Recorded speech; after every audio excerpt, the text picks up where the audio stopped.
The topic for Open Heavens Devotional, April 13, 2026 is Reversing Opportunities.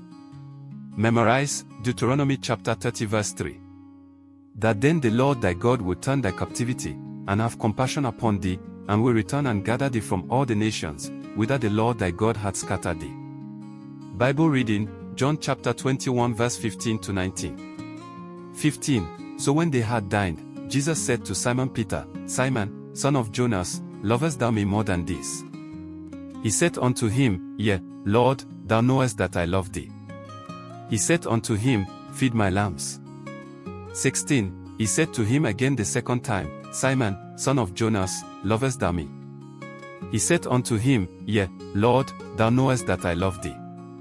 He said unto him, Feed my sheep. 17. He said unto him the third time, Simon, son of Jonas, lovest thou me? Peter was grieved because he said unto him the third time, Lovest thou me? And he said unto him, Lord, thou knowest all things, thou knowest that I love thee. Jesus said unto him, Feed my sheep. 18. Verily, verily, I say unto thee, when thou wast young, thou girdest thyself, and walkest whither thou wouldest, but when thou shalt be old, thou shalt stretch forth thy hands, and another shall gird thee, and carry thee whither thou wouldest not. 19. This spake he, signifying by what death he should glorify God. And when he had spoken this, he said unto him, Follow me. Message for today. It is popularly said that an opportunity lost can never be regained. However, this can only be true when God decides to be silent about such opportunities.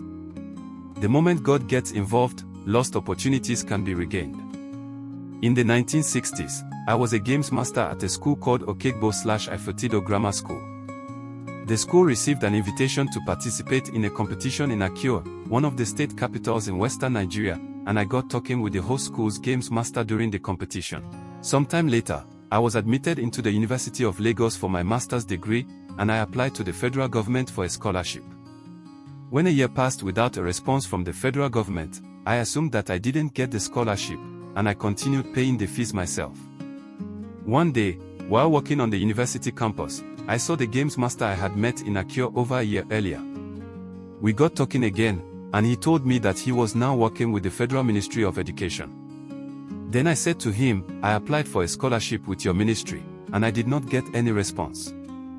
He then told me that he remembered my application because I was the only one who applied for a postgraduate scholarship in mathematics. He said it was a unanimous decision to grant me the scholarship, and that the interview would have been a formality. To cut the story short, he said that he would see what he could do about it, and we parted ways. 2 weeks later, I got a letter from the Federal Ministry of Education granting me a full scholarship that was backdated to the day I started my master's program. I decree that any good opportunity that you thought had been lost forever will be restored by the Almighty God, in Jesus' name. In Matthew chapter 26 verse 69 to 75, Peter had the opportunity to stand for Christ, however, he lost it when he denied the Lord thrice. He was so heartbroken that he decided to return to fishing, as recorded in John chapter 21 verse 3. However, Jesus stepped in and gave him another opportunity, as we see in today's Bible reading. After the Lord's intervention, the same man, who denied Jesus 3 times, boldly faced the rulers who killed the Lord and told them that he would not stop speaking about him, as written in Acts chapter 4 verse 8 to 13. Beloved, have you lost valuable opportunities in the past? Ask God for mercy, and He will restore you and help you regain such opportunities. Prayer point. Father, please give me a second chance and restore every good opportunity one have lost, in Jesus' name. Bible in 1 year. 1 Kings chapter 10 to 12. Hymn 2, Amazing Grace. Thanks for listening. Like and subscribe.